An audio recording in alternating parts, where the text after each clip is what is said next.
रजब भट्ट पे जो तशद्दुद किया गया है उस पर क्या कहेंगे आप?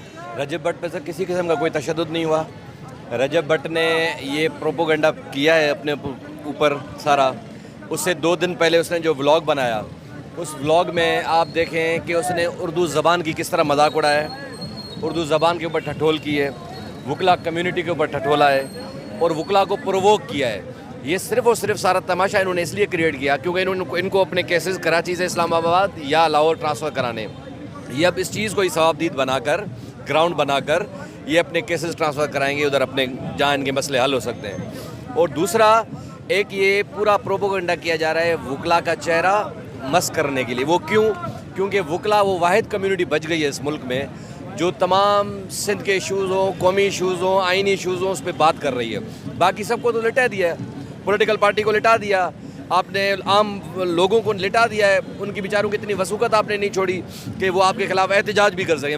वकला कर रहे हैं। अब पूरे माशरे में ये स्प्रेड करना है न्यूज़ कि वकला गंदे हैं, वकला गंदे हैं, ताकि वकला का इमेज ख़राब किया जाए। नहीं, लेकिन एक तरफ ये भी देखें ना आप कि उन्होंने बयान दिया वकील के खिलाफ, आप कह रहे हैं वकला के खिलाफ। एक वकील के खिलाफ दिया ना बयान इसने रजब भट्ट ने कि वो गुटखा खाता है, वकील नहीं लगता। वो वकला के खिलाफ, वकला के खिलाफ हम कराची के वकला, उन्होंने कहा, उन्होंने आपकी ज़बान का मजाक बढ़ाया है। पता है उर्दू ज़बान कौमी ज़बान है हमारी, उसका मजाक बनाया। उसकी इतनी हिम्मत क्यों है भाई?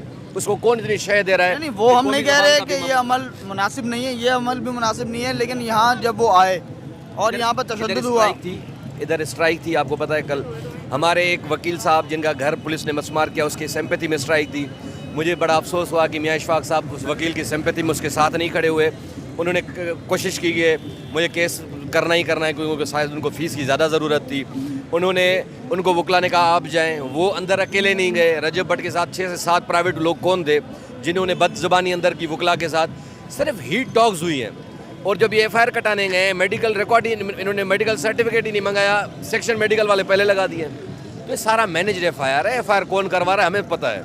अच्छा, पीछे कोई है इनके? पीछे हाथ हैं। दस्ते नादीदा की तहकीक ज़रूरी है, मगर जो आग घर में लगी है पहले बुझा दी जाए। तो दस्ते नादीदा हमें पता है जो हमें बदनाम करना चाहते हैं, वकला कम्युनिटी को पूरे बदनाम करना चाहते हैं। अच्छा, दूसरी तरफ ये नहीं हो सकता कि अगर वकला बदनाम हो रहे हैं तो कहीं बैठ के इस मसले को हल कर लिया जाए, बजाय इसके कि सोशल मीडिया पे भी हम खुद को बदनाम करें, वकला को बदनाम करें। हम तो कहीं बैठ के मामले को सुलझा लिया जाता। हम तो चाहते हैं कि मामले जो है सारे एज़ पर लॉ चलें। अब देखें, कानून का 154 जो सेक्शन है वो आपको FIR का राइट देता है। आप SHO के पास जाओ, वो आपकी स्टोरी सुनकर जो भी होगी उसकी नरेशन जो होगी वो सुनकर FIR काटेगा। तो FIR क्यों नहीं काट रहा है SHO? अपनी इसको किसने रोका है? अब SHO साहब कह रहे थे मैं आप लोगों की FIR नहीं काट सकता, ऊपर से बहुत प्रेशर है। ऊपर से प्रेशर कहाँ जा रहा है? असल बात है जो ऊपर वाला मामला है वो है कि आप वकला की FIR नहीं काट रहे, उनके वकला के खिलाफ तो आप काट देते 1 मिनट में, तो वकला की FIR क्यों नहीं काट रहे? अच्छा, ये बताएं कि अभी ये कह रहे हैं कि रजब भट्ट के पास पैसे भी थे, जब वकला ने मारा बैग छीन लिया था, बैग वापस तो दे दिया लेकिन उसमें रकम मौजूद नहीं थी, तकरीबन 3 लाख बता रहे हैं। तो ये क्या कहानी है? मैं इस इल्ज़ाम को मैं इल्ज़ाम ही समझता हूँ। वकला कभी पैसे चोरी नहीं करता है, कोई 3 लाख की इतनी बड़ी औकात नहीं है हम चोरी करें। और जो ये इल्ज़ाम मियां इशफाक साहब ने लगाया इसको मैं कंडेम करता हूँ। ठीक है, तो अभी अगला लाएअमल क्या है? आप लोगों का FIR दर्ज नहीं होती तो फिर क्या करेंगे आप? कराची बाग के सदर यहाँ पर मौजूद हैं, तो वो जो लाएअमल देंगे इंशाल्लाह वकला सारे उसके साथ होंगे।